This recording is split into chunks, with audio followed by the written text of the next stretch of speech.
Dear students, आज हमने next article start करना है। Interaction of heavy charge particles with matter. कल हमने किया था interaction of light charge particles. Light charge particles में इलेक्ट्रॉन्स आए, पॉजिट्रॉन्स आए, सबके लिए सेम करना था। पॉजिट्रॉन में आपने सिर्फ 2 पॉइंट्स ऐड करने हैं। इसी तरह से interaction of heavy charge particles, alpha particles, protons, तो आपके पास इनमें से कुछ भी आता है।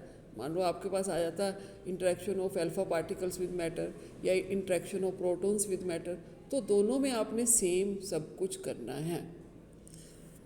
अब interaction of heavy charge particle with matter means आप वही, आपके पास मैटर है, ये दिखाया हुआ है जिसमें एटम्स हैं, एक्स एक्सिस के अलोंग आप देखा हुआ आपने।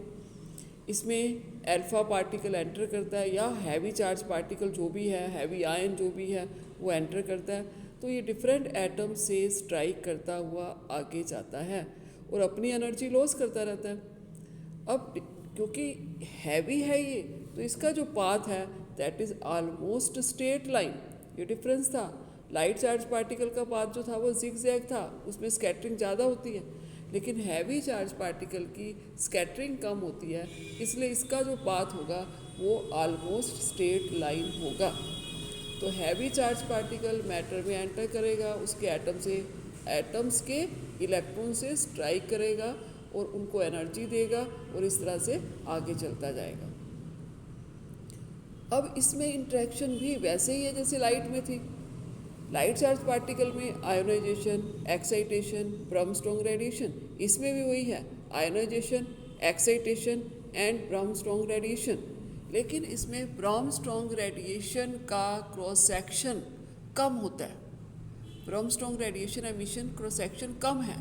इसमें ज़्यादातर आयोनाइजेशन एंड एक्साइटेशन डोमिनेटिंग होते हैं। तो मेनली इसमें 2 प्रोसेसेस हैं, एक्साइटेशन एंड आयोनाइजेशन, जिनकी वजह से इसमें एनर्जी लॉस होती है। सो एक्साइटेशन आपको पता है कि अगर कोई भी हैवी चार्ज पार्टिकल मीडियम आपको पता चल गया मैटर या एब्जॉर्बर एक ही बात है, उसके इलेक्ट्रॉन से स्ट्राइक करेगा तो उसको ये अगर हायर लेवल में शिफ्ट कर देता है। तो हैवी आयन आया, उसने इलेक्ट्रॉन को स्ट्राइक किया, जैसे इसमें के शेल के इलेक्ट्रॉन को स्ट्राइक किया, एल शेल में शिफ्ट कर दिया तो इस केस में क्या होगा, एक्साइटेशन, इलेक्ट्रॉन लोअर से अपर लेवल में चला गया, तो इसका मतलब दिस इज एक्साइटेशन।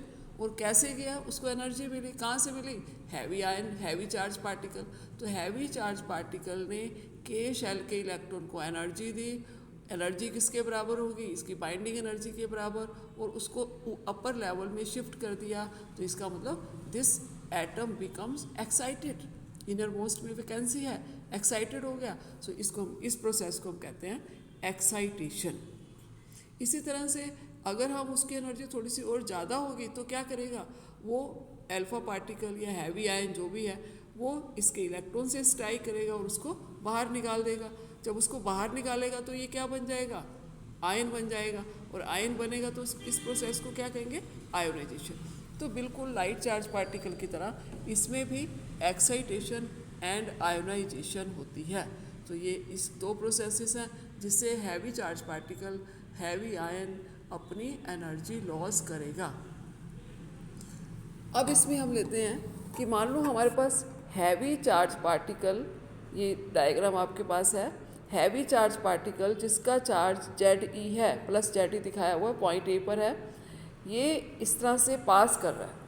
और ये जो दिखाया हुआ है, ये डायग्राम जो दिखाया हुआ है, इसमें हमने यहाँ दिखाया B पॉइंट पर एक इलेक्ट्रॉन है, मीन्स यहाँ पर एक एटम है, उसका एक इलेक्ट्रॉन B पॉइंट पर है। तो एटम किसका है, मीडियम का।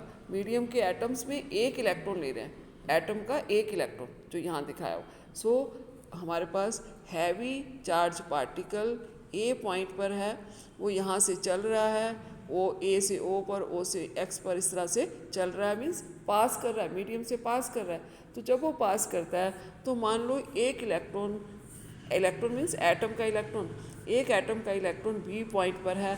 तो हमने ये देखना है कि ये हैवी चार्ज पार्टिकल इस इलेक्ट्रॉन को कितनी एनर्जी देगा। सो एनर्जी निकालने के लिए हम ये ले रहे हैं ए पर जिस हैवी चार्ज पार्टिकल है जिसका जो चार्ज है प्लस जेड ई है, बी पर इलेक्ट्रॉन है, ए से बी पर हम देख रहे हैं डिस्टेंस जो है वो स्मॉल आर है, और ए से लेकर ओ पर जो कि इलेक्ट्रॉन के हेड ऑन पर है, तो ये ए बी ओ डिस्टेंस जो है दैट इज इम्पैक्ट पैरामीटर भी इसको हम कहते हैं। Impact parameter means normal distance, so impact parameter b है, ए से ओ तक डिस्टेंस एक्स है। अब जब ये पार्टिकल ए से चलेगा तो ये इलेक्ट्रॉन, क्योंकि दोनों ये पॉजिटिव चार्ज है ये नेगेटिव चार्ज है, दोनों में कूलम फोर्स ऑफ, दोनों अपोजिट चार्जेस है तो क्या होगा, अट्रैक्शन होगा। सो कूलम फोर्स ऑफ अट्रैक्शन होगा, मीन्स जेड ई जो है वो इलेक्ट्रॉन को अपनी तरफ अट्रैक्ट करेगा, तो इलेक्ट्रॉन को जेड ई अट्रैक्ट करता है। अब जब इलेक्ट्रॉन को ये अट्रैक्ट करेगा तो इलेक्ट्रॉन डाइवर्ट होगा, ये क्योंकि हैवी है ये लाइट है, ये इलेक्ट्रॉन को अट्रैक्ट करेगा, सो इसका जो फोर्स है वो बी टू ए अप्लाई होगा।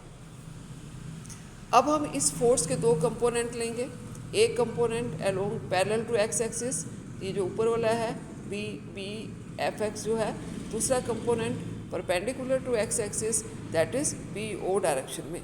सो एक एफ एक्स कंपोनेंट होगा फोर्स का, दूसरा एफ वाई कंपोनेंट होगा।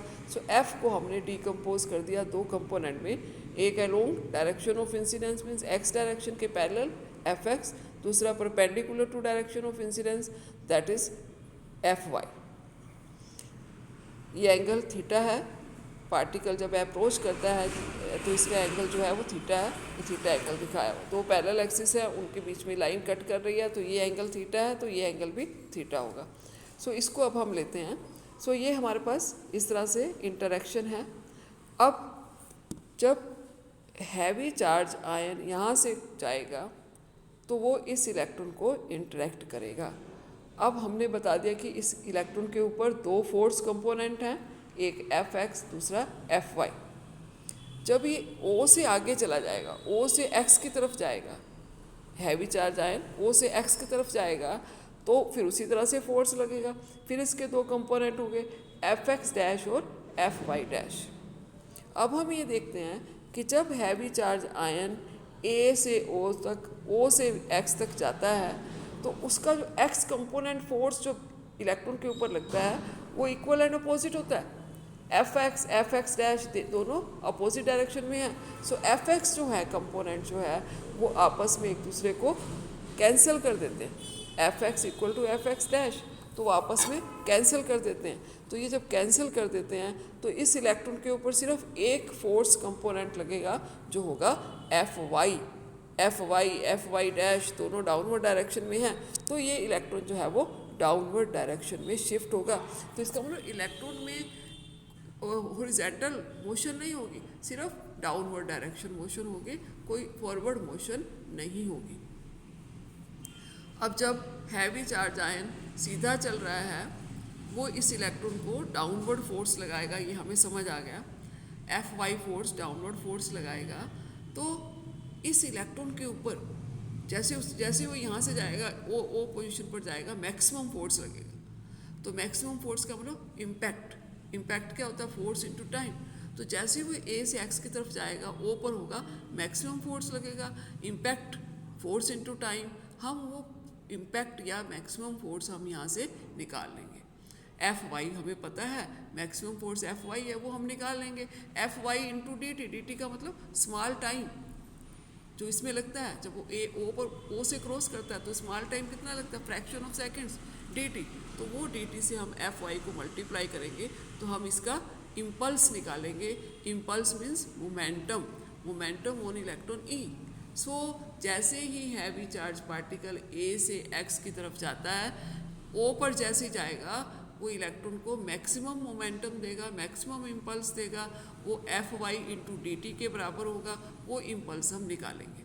फिर हम टोटल इम्पल्स या मोमेंटम आपको पता सेम, फिर हम टोटल मोमेंटम निकालेंगे कि माइनस इन्फिनिटी टाइम से लेकर इन्फिनिटी टाइम तक वो कितना मोमेंटम देगा इलेक्ट्रॉन को, वो निकालेंगे। मोमेंटम निकल आएगा तो फिर हम उसकी एनर्जी निकालेंगे। अभी ये मैथमेटिक्स आप देख लो इसका। सो ये आपके पास है, एफ आपके कूलम फोर्स आपको पता है इसके बराबर है, एफ मैग्नीट्यूड इसके बराबर है, एफ वाई जो होगा that is equal to f sine theta, वो आपको इस डायग्राम से पता चल रहा है। एफ वाई किसके बराबर हो जाएगा, एफ साइन थीटा के बराबर होगा, जो कि इसका वर्टिकल कंपोनेंट है। So vertical component is f sine theta, horizontal component f cos theta. Horizontal component दोनों आपस में नलीफाई कर रहे हैं, तो सिर्फ वर्टिकल कंपोनेंट है f sine theta. So f y is equal to f sine theta, ये आपके पास आ जाएगा। एफ की वैल्यू आपको पता है, वो आपने रख दी, तो एफ साइन थीटा आपके पास ये बन गया। अब इसके बाद फिर हम नेक्स्ट लेते हैं कि अब आपके पास, मैंने आपको बताया मोमेंटम निकल आया। मोमेंटम आया था जब वो स्मॉल रीजन बिल्कुल स्मॉल टाइम dt के लिए करता था। टोटल मोमेंटम निकालना है तो हम इसी जो हमारा पीछे एक्सप्रेशन था उसी को हम इंटीग्रेट करते हैं from minus infinity to infinity, तो आपके पास ये बन जाएगा। अब इसके बाद हमने इस जो इक्वेशन नंबर 2 है इसमें हमने ये मैंने लिखा हुआ इम्पैक्ट इम्पल्स ये सब कुछ लिखा हुआ है, तो यहाँ से आप निकालते हैं टोटल इम्पल्स मीन्स मोमेंटम निकाला ये है। अब इस इक्वेशन को जो इक्वेशन नंबर 2 है इसमें जो डिफरेंट पैरामीटर्स हैं जैसे r है dt है, इन सबको हमने थीटा की टर्म्स में लिखना है।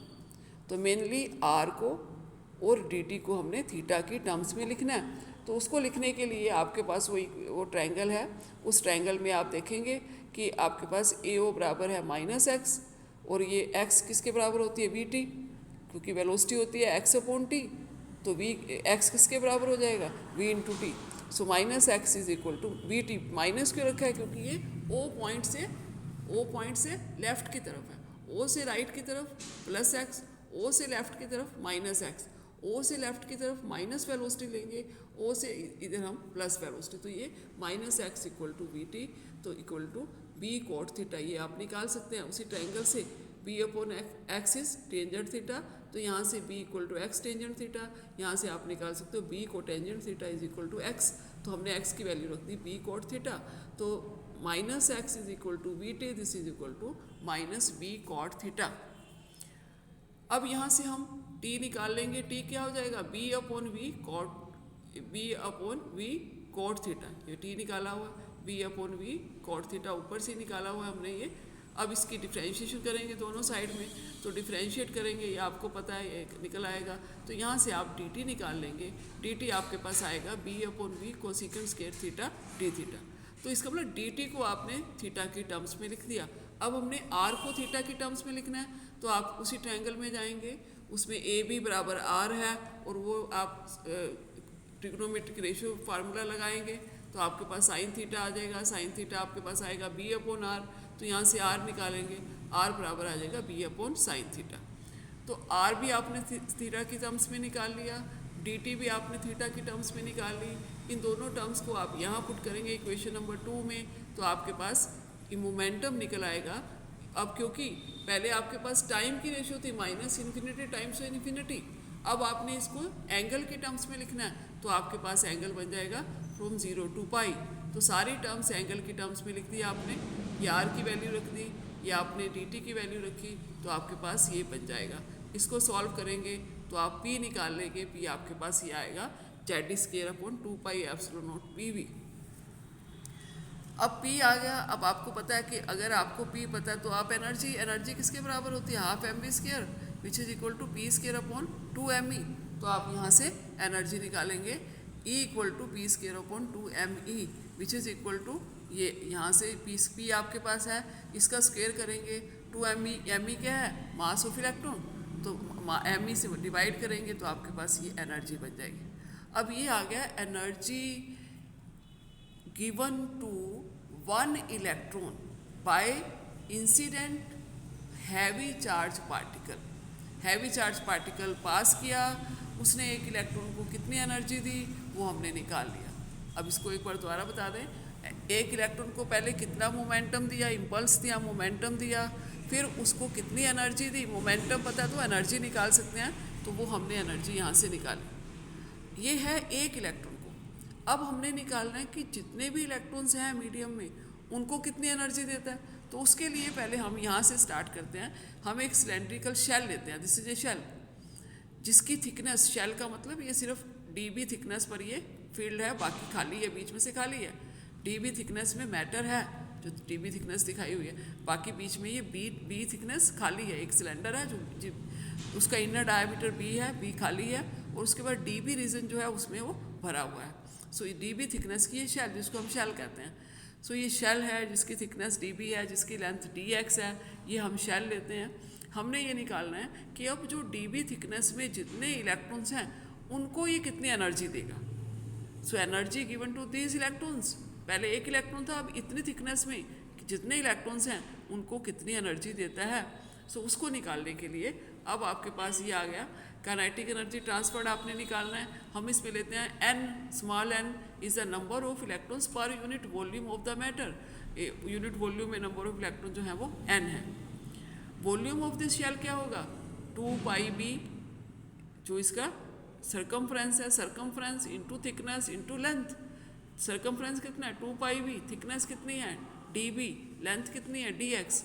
सो 2 pi b d b into d x, that is the volume of this shell.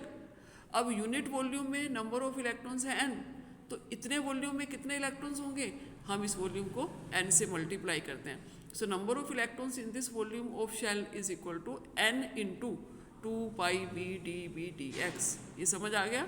Unit volume में नंबर ऑफ इलेक्ट्रॉन्स है एन, तो इस सिलेंड्रिकल शेल के वॉल्यूम में नंबर ऑफ इलेक्ट्रॉन्स कितने होंगे, एन इंटू दिस वॉल्यूम।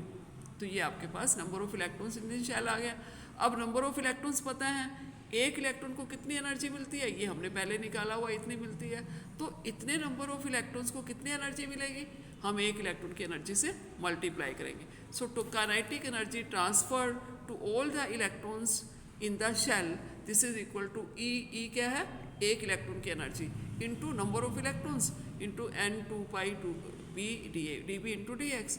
तो ये वैल्यू हम यहाँ रख देंगे। सो इससे हम एनर्जी ट्रांसफर टू इलेक्ट्रॉन्स निकल आएगा। So energy transfer two electrons आपके पास ये फार्मूला आ गया, ये इक्वेशन नंबर 7। अब हमारे पास ये आ गया कि energy transfer to all the electrons in the shell, वो आपके पास इतनी है। अब जो एनर्जी ट्रांसफ़र की जाएगी शेल के इलेक्ट्रॉन्स को, वो क्या होगी, वो कौन ट्रांसफ़र करेगा, हैवी चार्ज। हैवी चार्ज जा रहा है, वो उस शेल में से निकलेगा, शेल के जितने इलेक्ट्रॉन्स हैं उनको एनर्जी देगा। पहले एक इलेक्ट्रॉन को निकाला था, अब पूरी शेल के इलेक्ट्रॉन्स को एनर्जी देगा। तो वो एनर्जी जो ट्रांसफ़र की जाती है, that is loss energy, that is energy lost by heavy charge particle. So energy loss minus d लिखेंगे इसको, energy loss by heavy charge particle which is equal to this, जो कि हमने पीछे निकाला था फार्मूला, वही हम यहाँ लिखेंगे। So energy loss by heavy charge particle when it passes through a shell of thickness dB and length dx। So energy loss का फार्मूला आपके पास ये निकल आएगा। So minus d is equal to this, minus का मतलब आपको पता है एनर्जी लॉस। सो dx को हम इधर शिफ्ट कर लेंगे। So minus d e by d x, ये आपके पास यहाँ से निकल आएगा, this is equal to this. तो ये b minimum to b maximum किया हुआ है। b minimum to b maximum का मतलब मिनिमम हम कितनी, जो हमने ये शेल का जो रेडियस बनाया, जो सिलेंड्रिकल शेल आपने देखी है अभी, उसका जो रेडियस बनाया है वो हमने b लिखा, फिर हमने b प्लस db लिखा, db थिकनेस ऑफ शेल है। अब इसमें हम b कितना रखें, b मिनिमम कितना ले सकते हैं, क्या हम जो b है वो बिल्कुल जहाँ से पास कर रहा है उसके पास ले सकते हैं या उससे काफ़ी दूर ले सकते हैं। सो हम b कितना ले सकते हैं, b मैक्सिमम कितना ले सकते हैं, b मिनिमम कितना ले सकते हैं, वो हम इसमें से निकालेंगे। सो ये आपके पास minus d e by d x, ये energy loss per unit path length, ये आपके पास आ गई, this is equal to this. अब इसमें हमें चाहिए b मैक्सिमम और b minimum. b maximum b minimum का मीनिंग आपको पता चल गया कि जो सिलेंड्रिकल शेल बनाई है, जो उसका b है, b आपको समझ आ गया, radius of inner empty space, empty cylinder. तो वो b को हम कितना नज़दीक से नज़दीक ले आए, जितना हम उसको नज़दीक से नज़दीक सेंटर की तरफ ले आते हैं, तो सेंटर से उसका डिस्टेंस क्या कम, तो वो हम कितना उसको सेंटर की तरफ लाएं, इसका मतलब वो डिस्टेंस मिनिमम b मिनिमम कितना रख सकते हैं हम। और b मैक्सिमम मीन्स जो हमने थिकनेस बनाई है, db थिकनेस है, db को हम कितना लंबा कर दें, क्या हम बहुत बड़ी, क्या बहुत मोटी शेल बना सकते हैं, तो बहुत मोटी शेल का मतलब बी मैक्सिमम कितना रखें, और बहुत पतली शेल का मतलब सेंटर की तरफ अगर हम शेल को शिफ्ट करते हैं तो हमारे सिलेंडर क्या है, बिल्कुल थिन सिलेंडर बन जाएगा। थिन सिलेंडर में जो एम्प्टी पोर्शन है वो निग्लिजिबल है, सेंटर से ही हमारे पास सॉलिड पोर्शन शुरू हो जाएगा बी मिनिमम बिल्कुल नज़दीक से। तो उस केस में बी मिनिमम और बी मैक्सिमम कितना होगा वो हमने निकालना है। सो उसको निकालने के लिए आप ये लेते हैं बी मैक्सिमम बी मिनिमम। अब सबसे पहले बी मिनिमम निकालते हैं। बी मिनिमम क्या होता है कि हमने जब इलेक्ट्रॉन पास कर, जब बीटा पार्टिकल आपके पास हैवी आयन जो है जब वो पास करता है तो हम ये लेते हैं कि जब मान लो इलास्टिक कोलिजन, तो उसमें क्या होगा, हैवी आयन अपनी सेम वेलोसिटी से ए से ओ पर आएगा, ओ से एक्स पर जाएगा, जो अभी हमने डायग्राम किया था ए से ओ पर, ओ से एक्स पर। तो सेम डायग्राम में हम लेते हैं कि जो आपके पास हैवी आयन है वो कितनी एनर्जी लॉस करता है। अब अगर हम कहते हैं इलास्टिक कोलिजन है, जितनी वेलोसिटी से आया उतनी वेलोसिटी से आगे चला गया, उसकी वेलोसिटी में कोई चेंज नहीं आया मान लो, तो इसका मतलब क्या हुआ, v वेलोसिटी से आया, v से ही आगे चला गया। अब जो a से लेकर o तक जो वेलोसिटी है, यहाँ पर a से लेकर o तक जो वेलोसिटी है, ये distance minus x, velocity minus v. o से लेकर x तक क्या होगी, v। तो चेंज इन वेलोसिटी कितनी हुई, v माइनस माइनस वी। तो कितनी चेंज होगी, मैक्सिमम चेंज कितना होगा, 2v। मैक्सिमम ले रहे हैं कि मान लो इलास्टिक कोलिजन है, मैक्सिमम चेंज इन वेलोसिटी कितनी हुई उसकी, माइनस v इंसिडेंट वेलोसिटी थी, v o से पास, o को जब क्रॉस किया तो उसकी वेलोसिटी है v। तो हैवी चार्ज आयन जब a से o पर जाता है माइनस v, o से x तक जाता है v, तो चेंज इन वेलोसिटी कितनी हुई, फाइनल वेलोसिटी माइनस इनिशियल, तो v माइनस माइनस वी, तो v प्लस वी, 2v। इसका मतलब मैक्सिमम वो वेलोसिटी जो चेंज करेगा वो 2v, और वो किसको मिलेगी 2v, वो इलेक्ट्रॉन को मिलेगी। तो उसकी change in velocity means change in momentum. जितना हैवी आयन का मोमेंटम चेंज होगा, वेलोसिटी चेंज होगी, एनर्जी चेंज होगी, उतनी एनर्जी इलेक्ट्रॉन को मिलेगी। तो इसका मतलब इलेक्ट्रॉन का चेंज इन मोमेंटम कितना हो सकता है, 0 से लेकर 2v वेलोसिटी को हम m से मल्टीप्लाई करेंगे, m2 MEV। तो इसका मतलब इस इलेक्ट्रॉन को मैक्सिमम मोमेंटम कितना मिलेगा, 2 MeV, 0 से 2 MeV। ये मैक्सिमम पॉसिबिलिटी है जब कोई एनर्जी लॉस नहीं है, हैवी आयन यहाँ से यहाँ गया माइनस v से v पर, तो change in velocity 2v velocity किसको मिल गई, इलेक्ट्रॉन को मिल गई। इलेक्ट्रॉन का मोमेंटम कितना चेंज हो गया, 2 MeV। 0 से 2 MeV, तो दोनों का डिफरेंस भी क्या आएगा, 2 MeV। So change in momentum of electron will be 2 MeV। सो यहाँ पर हम ये लगाते हैं कि अब अनसर्टेनिटी प्रिंसिपल लगाएंगे, delta x delta p x equal to h. Delta x क्या है, मिनिमम, पी हम कितना कम से कम रख सकते हैं, मिनिमम कितना रखें ताकि उसकी एनर्जी में कोई वेलोसिटी जो है, हैवी चार्ज पार्टिकल की वेलोसिटी जो है वो सेम रहे और बीटा पार्टिकल को सारी की सारी एनर्जी एकदम मिल जाए। तो बी मिनिमम आपके पास है delta x delta p x इतना। Delta x means uncertainty in position, centre से कितनी अनसर्टेनिटी है, b minimum. Delta p, electron को कितना मोमेंटम मिल रहा है, 2 MeV। तो b minimum 2 MeV is equal to h. तो बी मिनिमम है h/2 MeV। सो यहाँ से आप बी मिनिमम निकालेंगे, that is h/2 MeV। So ये मिनिमम डिस्टेंस आप निकाल सकते हैं कि जो हमारा सिलेंड्रिकल शेल है वो कितना मिनिमम, कितना सेंटर एक्सिस जो है उसके कितना नज़दीक हम इम्पैक्ट पैरामीटर ले सकते हैं। इसी तरह से मैक्सिमम, बी मैक्सिमम। अब बी मैक्सिमम क्या होता है, हम ये लेते हैं कि जो हमारे पास जब इंसिडेंट चार्ज पार्टिकल इलेक्ट्रॉन के पास से नज़दीक से निकलता है, तो इलेक्ट्रॉन, आपको पता होना चाहिए, इलेक्ट्रॉन जो है वो रोटेट कर रहा है एटम में, उसकी कुछ फ्रीक्वेंसी है, उस फ्रीक्वेंसी को हम कहते हैं न्यू। और इलेक्ट्रॉन का रोटेटिंग टाइम पीरियड क्या हो जाएगा, 1/न्यू। सो इलेक्ट्रॉन का रोटेटिंग टाइम पीरियड जो है वो 1/न्यू है। और हैवी चार्ज पार्टिकल का अप्रोचिंग टाइम वो आएगा बी मैक्सिमम अपॉन वी। जो हैवी चार्ज पार्टिकल है जो अप्रोच कर रहा है, बी मैक्सिमम का मतलब जो AO डिस्टेंस इसको हम ले लेते हैं OB डिस्टेंस के बराबर, OB बी मैक्सिमम, AO और OB जब हम बराबर लेते हैं तो हमारे पास v maximum upon v maximum distance upon velocity क्या होता है, time, distance upon velocity is time. So v maximum upon v, this is equal to 1 by nu is also time.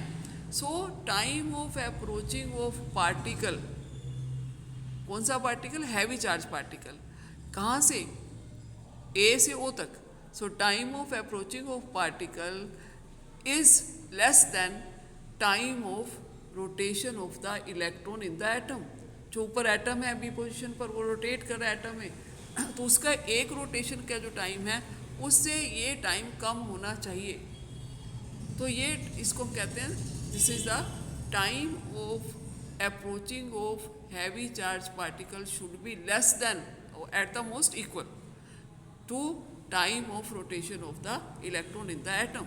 तो ये कंडीशन हम लगाते हैं, b maximum upon v equal to 1 upon nu. B maximum is v upon nu. अब b maximum आपके पास आ गया, B minimum आपके पास है, दोनों की वैल्यूज़ को आप उसमें पुट करेंगे जो आपके पास इक्वेशन थी, तो आप इसमें d e by d x निकाल सकते हैं. So d e by d x जो है आपके पास यहाँ से निकल आएगा. So this is loss of energy of charge particle per unit length, and it is also known as stopping power of the medium. और लॉस ऑफ एनर्जी इसको हम कहते हैं specific energy loss, specific ionisation, specific energy loss. So loss of energy इसको stopping power of medium या specific ionisation भी कहते हैं. अब इसमें बाकी सारी टर्म्स, स्मॉल जेड याद रखो, स्मॉल जेड क्या है, atomic number of charged particle, and capital Z क्या है, atomic number of matter medium, जो हमने मीडियम लिया उसका कैपिटल जेड. नीचे आपके पास एम वी स्क्वायर का है, हाफ एम वी स्क्वायर है ही, ये आपके पास है काइनेटिक एनर्जी, इसको हम टी भी लिख सकते हैं. सो ये Z, capital Z, 8 by epsilon not, ये सब कुछ कांस्टेंट है. तो हम ये कहते हैं कि minus d e by d x is proportional to capital z into small z square upon t. So minus d e by d x is proportional to 1 by t. It is inversely proportional to kinetic energy of charged particle. So kinetic energy of charge particle अगर हम decrease कर दें, T कम कर देंगे तो क्या होगा, minus d e by d x increase हो जाएगी. So it means kinetic energy of charge particle increases stopping power, decrease in kinetic energy as kinetic energy of charge particle increases, stopping power decreases. T increase करेंगे, ये minus d e by d x decrease करेगा, t decrease करेंगे increase करेगा, t increase करेंगे तो minus d e by d x decrease करेगा. तो इस तरह से हम इंसिडेंट पार्टिकल की काइनेटिक एनर्जी से स्टॉपिंग पावर को चेंज कर सकते हैं. अब कई बार पेपर में आता है Bloch and Bethe formula. Bloch and Bethe formula सब कुछ सेम है.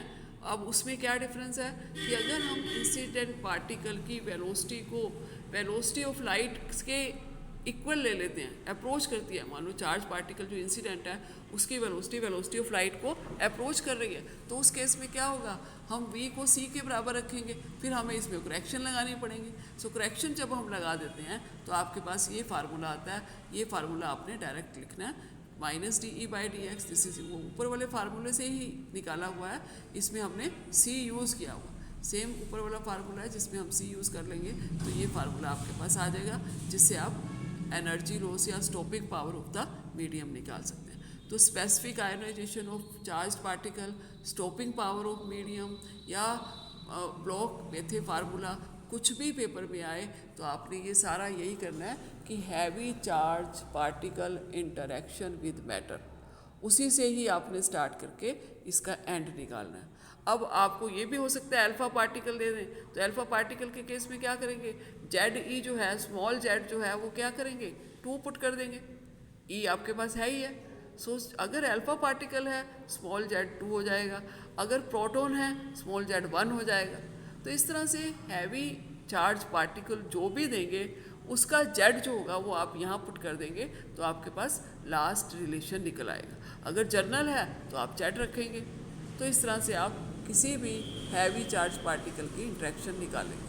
तो एक बार कंक्लूड कर देते हैं. हैवी चार्ज पार्टिकल आ रहा है आपके पास तो हमने सबसे पहले क्या देखा कि मीडियम के एक एटम के इलेक्ट्रॉन को वो कितनी एनर्जी देता है। एनर्जी देने के लिए हमने फोर्स निकाला, फोर्स हमें पता चल गया, हॉरिजॉन्टल फोर्स कैंसिल हो जाते हैं, वर्टिकल फोर्स होता है। वर्टिकल फोर्स से कितना इम्पल्स लगता है, इम्पल्स मीन्स मोमेंटम। तो उस इलेक्ट्रॉन के ऊपर स्मॉल टाइम dt में जब वो O से पास करता है, हैवी चार्ज पार्टिकल O से पास करता है, तो इलेक्ट्रॉन जो B पर है उसको कितना मोमेंटम मिला वो हमने निकाला। फिर हम टोटल मोमेंटम निकालते हैं जब heavy charge particle minus infinity time से इन्फिनिटी टाइम में जाता है, मीन्स A की तरफ से X की तरफ, तो माइनस इन्फिनिटी से इन्फिनिटी, तो वो कितना मोमेंटम देगा वो हमने इंटीग्रेट करके हमने निकाल लिया। फिर हमने क्या निकाला, उसको हमने देखा कि वो जो टर्म आई उसमें हमने जो आर था और dt था दोनों को हमने थीटा के टर्म्स में रख दिया। वो हमने ट्रिग्नोमेट्रिक रेशियो निकाल के थीटा के टर्म्स में निकाल के आर को भी थीटा के टर्म्स में, dt को भी थीटा के टर्म्स में निकाला और उस फार्मूले में रख दिया। तो वो आपके पास एक इलेक्ट्रॉन को कितनी एनर्जी मिली ये निकल आया। अब हमने क्या निकालना है, सारे इलेक्ट्रॉन्स को, तो हम एक शेल ले लेते हैं। शेल आपको पता है, जो सिलेंड्रिकल शेल हमने ली जिसकी रेडियस db है, जिसका डिस्टेंस, जिसकी लेंथ dx है, हमने ये निकाला कि इस शेल में जितने भी इलेक्ट्रॉन्स हैं उनको कितना मिलेगा, वो हमने निकाल लिया। तो पहले नंबर ऑफ इलेक्ट्रॉन्स निकाले, एनर्जी ऑफ वन इलेक्ट्रॉन हमने पहले निकाली हुई है, तो नंबर ऑफ इलेक्ट्रॉन्स को एनर्जी से मल्टीप्लाई किया तो आपके पास एनर्जी गिवन टू इलेक्ट्रॉन्स निकल आई। So energy given to electrons का मतलब energy loss by heavy charge ion, तो एनर्जी गिवन टू इलेक्ट्रॉन्स को हमने लिख दिया माइनस DE, क्योंकि energy given to electron is energy loss by heavy ions. So energy loss by heavy ions निकाल ली, minus DE लिख दिया। फिर वहाँ से हमने माइनस DE बाई dx निकाल लिया। सो उसके बाद फिर B मैक्सिमम निकाला, B मिनिमम निकाला, उनकी वैल्यूज़ को रखा, तो आपके पास टोटल एनर्जी लॉस्ट निकल आया, जो कि स्पेसिफिक आयनाइजेशन है। और इसका स्पेसिफिक आयनाइजेशन या इसको हम कह देते हैं स्टॉपिंग पावर ऑफ मीडियम, तो स्टॉपिंग पावर ऑफ मीडियम निकाल लिया। उसके बाद फिर हमने कहा कि अगर वेलोसिटी ऑफ लाइट को अप्रोच करता है तो ये क्या हो जाएगा, बेथे एंड ब्लॉक ने ये फार्मूला ये यूज़ किया था कि अगर v जो है वो c के अप्रोक्सीमेटली बराबर है तो इस फार्मूले में हमें करेक्शन करनी पड़ेगी। तो ब्लॉक एंड बेथे ने करेक्शन की और करेक्टेड फार्मूला दिया, जो कि हमारा लास्ट फार्मूला था। तो ये पेपर मोस्ट इम्पॉर्टेंट है, पेपर में आता है और मैक्सिमम टाइम्स ये पेपर में आता है, इसलिए इसको आपने बड़ी अच्छी तरह से करना है। तो ये आपका सेकंड आर्टिकल था, interaction of heavy charge particle with matter. तो आपको असाइनमेंट भी देनी है, तो आप इसी आर्टिकल की असाइनमेंट आप लिखेंगे। असाइनमेंट में क्या होगा, how heavy charge particle interact with matter, give specific ionization and stopping power of the medium formula and Bloch-Bethe formula. ये आपने सारा का सारा डिराइव करना, ये आपकी असाइनमेंट है। Interaction of heavy charge particle, stopping power निकालना, ब्लॉक-बेथे फार्मूला निकालना। ये असाइनमेंट आपने मुझे 2 तारीख तक सबमिट करवानी है, इसी पर व्हाट्सएप करना 2 नवंबर तक। तो ये सबको बता देना, सब सुन रहे हैं आप, तो आपने सबने ये लिख के सबमिट करवानी है व्हाट्सएप पर, इसी व्हाट्सएप पर 2 नवंबर को। Okay, thank you.